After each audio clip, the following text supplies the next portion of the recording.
अपनी सीमा क्या है? अपनी सीमा का मतलब हम जिस कार्य को करना चाहते हैं उसकी सीमा, दायरा क्या बोलते हैं आप? तो कितनी है?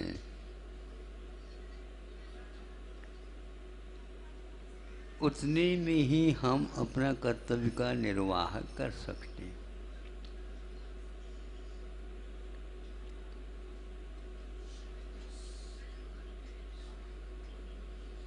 कर्तव्य अपने आप में बहुत महत्वपूर्ण वस्तु होते हुए भी उसकी एक सीमा होती है। सीमा की बाहर जिसको कर्ता बोलते हैं वो जा नहीं सकता। निमित्त कर्ता भी अपनी सीमा तक ही रह सकता है। महाराज हम क्या करें, हमारे कर्म के उदय हैं, इसलिए ये सब मैं कार्य कर रहा हूँ, इसमें यहाँ तक भी कोई बाधा नहीं।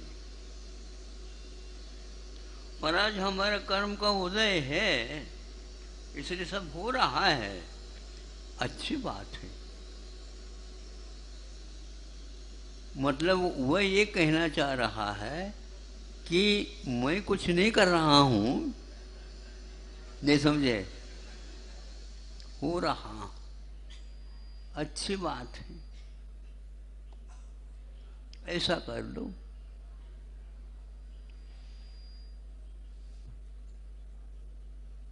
हमारे यहाँ भोजन के लिए निमित्त के लिए आ जाना, एक सज्जन ने अपने मित्र को बताया।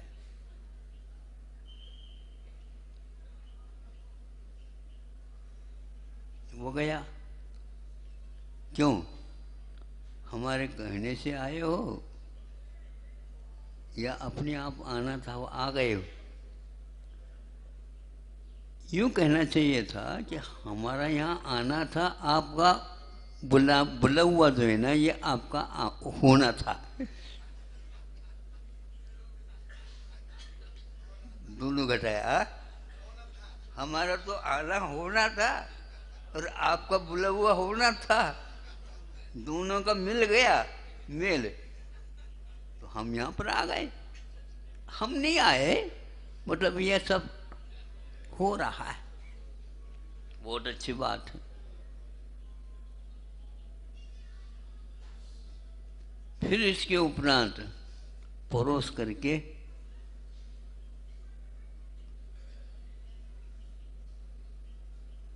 हाँ ले सकते हो आप, हमने परोस दिया, ले सकते नहीं, आपने निमंत्रण दिया है, यह आपकी जिम्मेदारी है।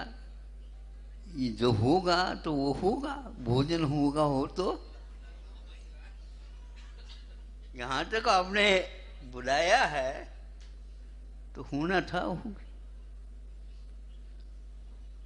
तो अब लेने का प्रारंभ कर दो, नहीं प्रारंभ होगा तो होगा।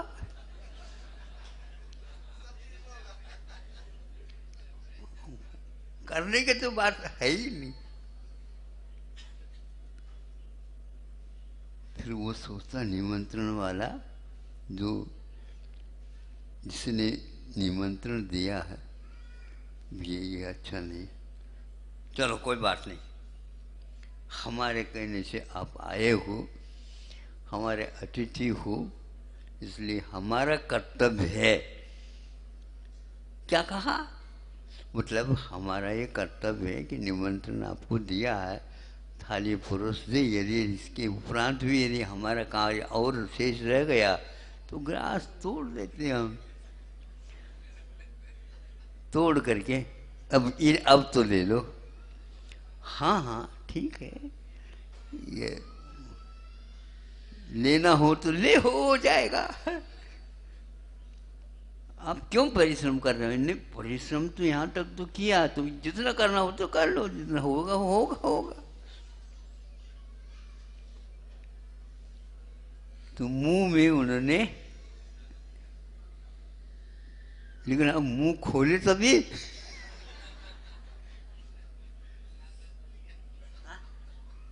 खुलना तो खुल जाएगा, जैसे मौसम खुलता है तो खुलता है, हमारे हाथ में थोड़ी है वो।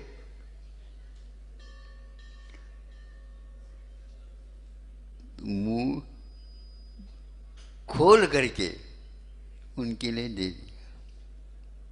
अब तो अब क्या है, जो कुछ भी कार्य होगा तो होगा हमारे। आप चरवण तो करो।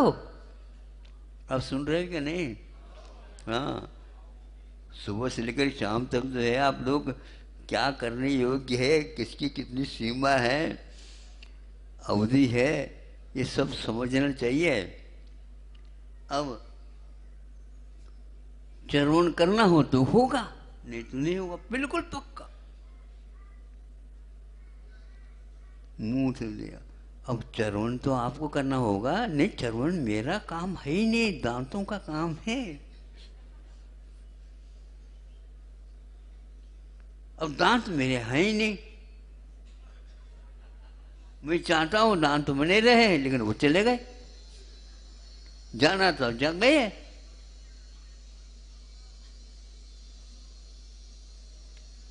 आपको चरवण तो करना पड़ेगा। तो इतना तो मैंने निमित्त वाला कर्तव्य का निर्वाह किया। भूख आपको लगी है भाई साहब।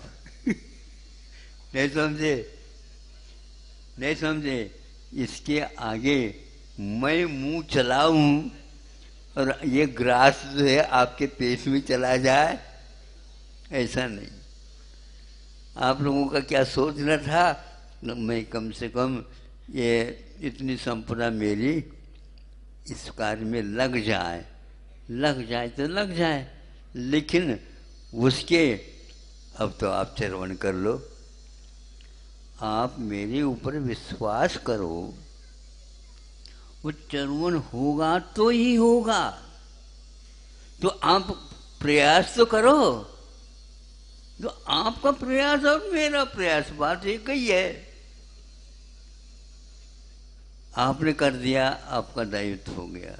अब मैं अपना दायित्व क्या करूं? यदि मुंह जबान खुलता ही नहीं है, सुन रहे हो? जबान जो है वह खुलता ही नहीं है, चरवण तो बाद की बात है।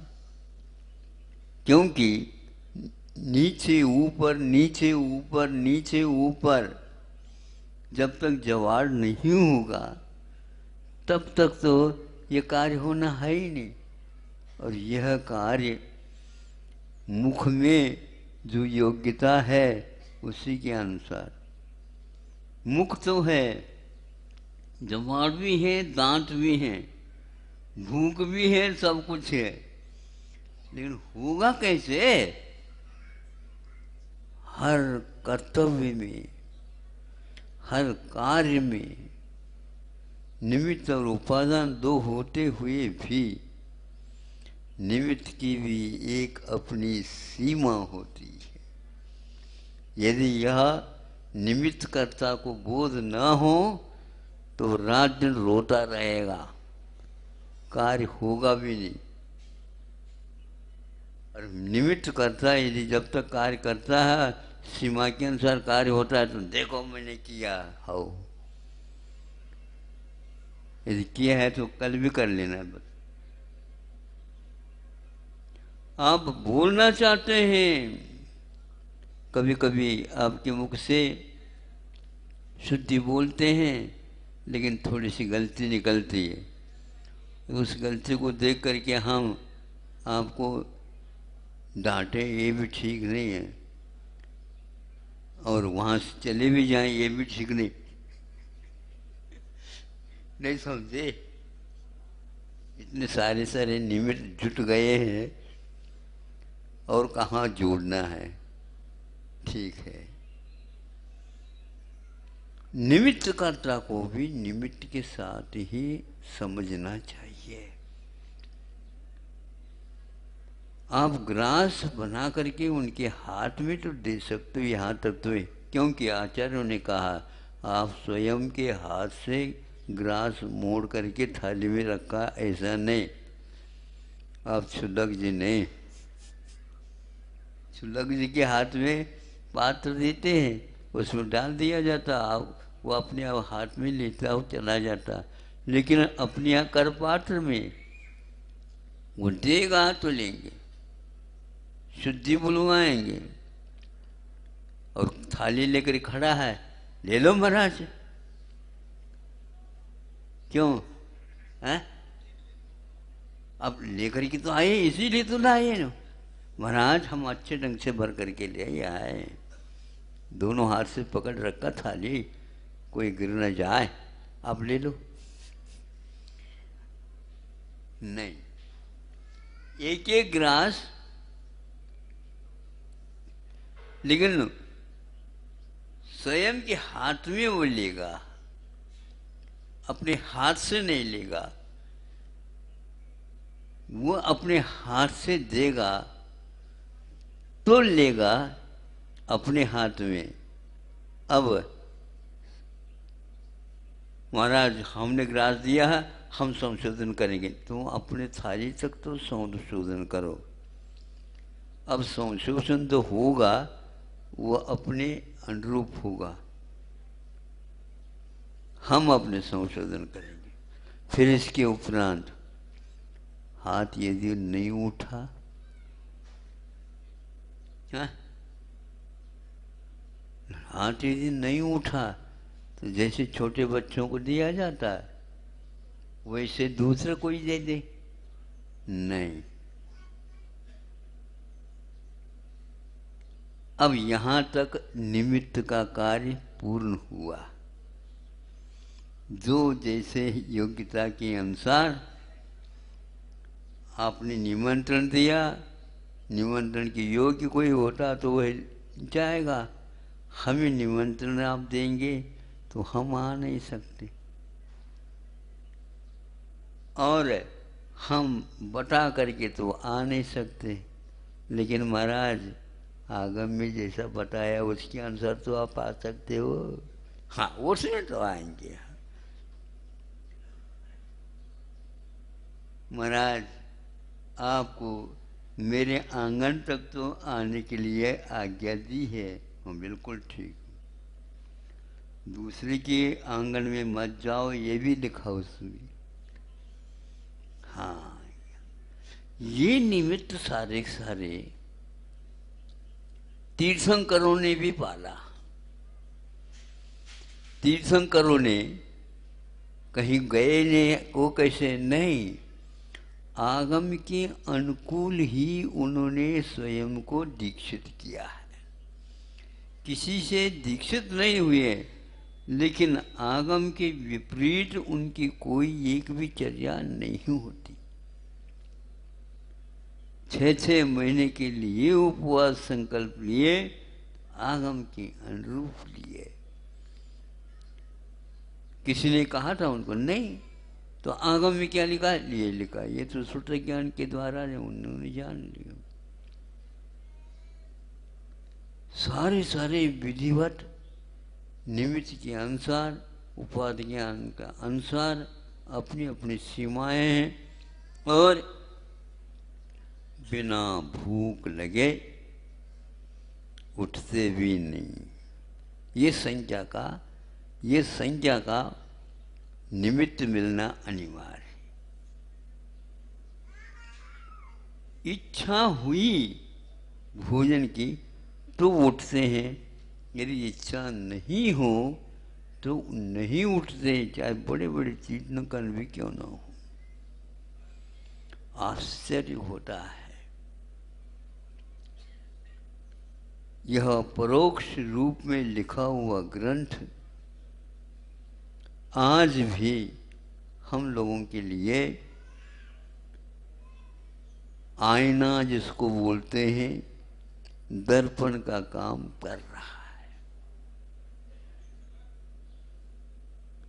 श्रावक लोग अपने कर्तव्य के अनुसार वो सारे के सारे कार्य कर रहे हैं, निमित्त आगम पड़ रहा है।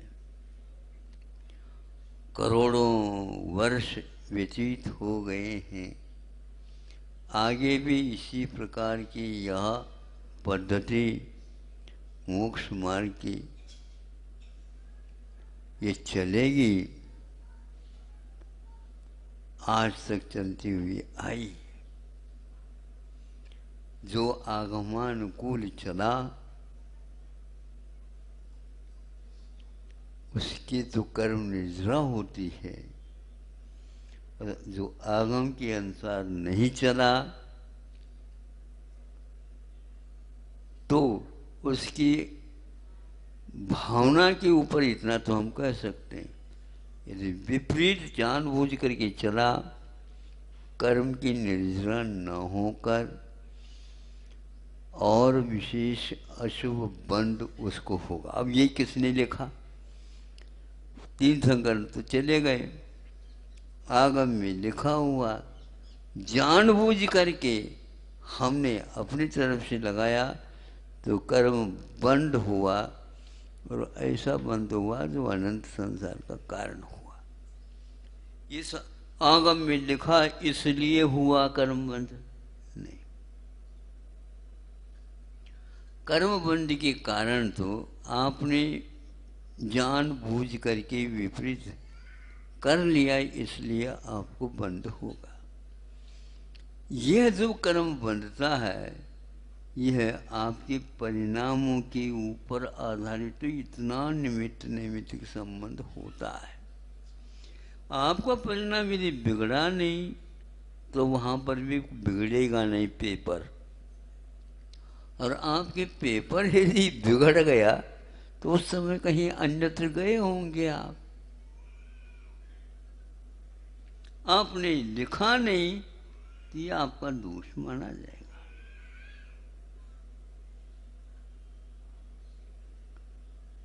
इन सब बातों से क्या लेना? ये लेना हम जो इस विधि को नहीं समझ पा रहे हैं और अपने कर्तव्य की भूमिका के बाहर जाना चाहते हैं, मन तो वही करता, मन किसी प्रकार से विधान को स्वीकार करना नहीं चाहता, मन अपने मन घड़ंत चाहता है, मन घड़ंत हाँ, आपके अनुसार नहीं चलेंगे, हम अपने चलाएंगे। हम पंचायत हैं तो हम करेंगे काम।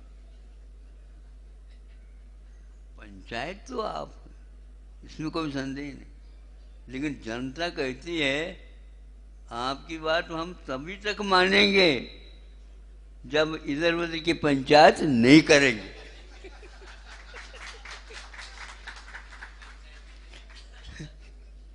नहीं समझे?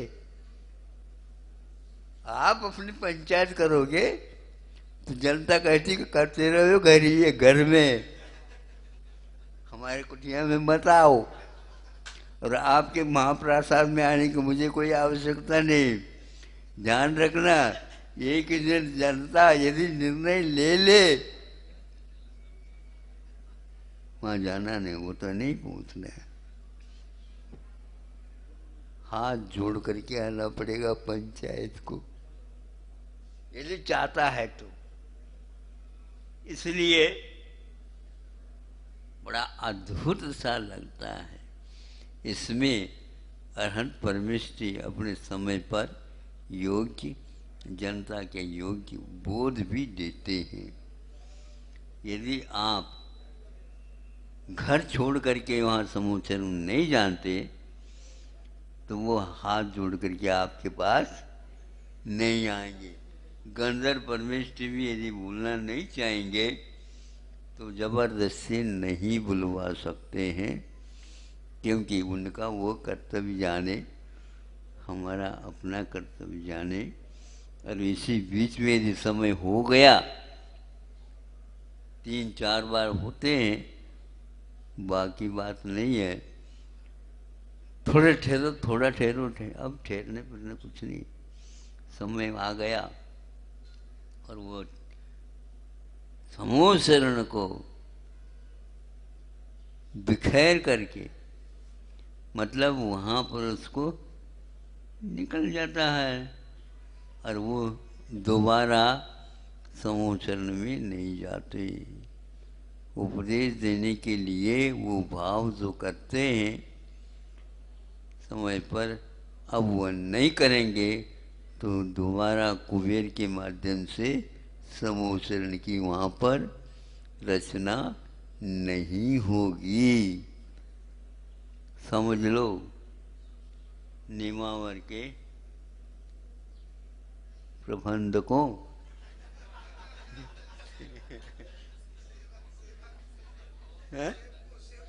प्रबंधक हैं, प्रबंधक ये है सैद्धांतिक शब्द है। आपकी समूह शरण नहीं समझे तभी तक काम आएगी जब तक उसको तीर्थंकर देव स्वीकारेंगे। बड़ा अद्भुत लगता मुझे, ये कितने बड़े बड़े व्यक्ति भी होते हैं लेकिन कर्तव्य की सीमा में रहते हैं, यही उनका बड़प्पन है। और इस बात को समझ करके हम भी इस दुर्लभ जो घड़ियाँ हैं उसमें अपना भी योगदान ले करके कर्तव्य के कुछ क्षण गुजर जाते हैं तो उसके परिणाम स्वरूप अगले भविष्य में उसकी भूमिका का निर्माण हो जाता है। ऐसे भाव हे प्रभु, इससे और उत्कृष्ट हो तो ठीक है, लेकिन अब इससे घटिया न हो, ये बने रहें।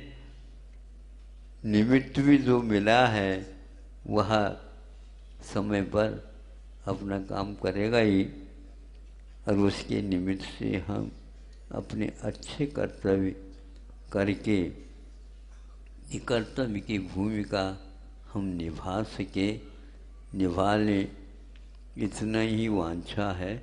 बाकी कुछ सब कुछ होना है, होता है, निमित्त करना है, उतना करते हैं। उत्साह होता है, निमित्त में हमारा उपादान लग जाता है अथवा उपादान निमित्त को अपने हाथ में स्वीकार कर लेता है, तो ये अहोभाग्य समझ लेना। ये ऐसा काम नहीं है जो सुलभता से मिल जाए।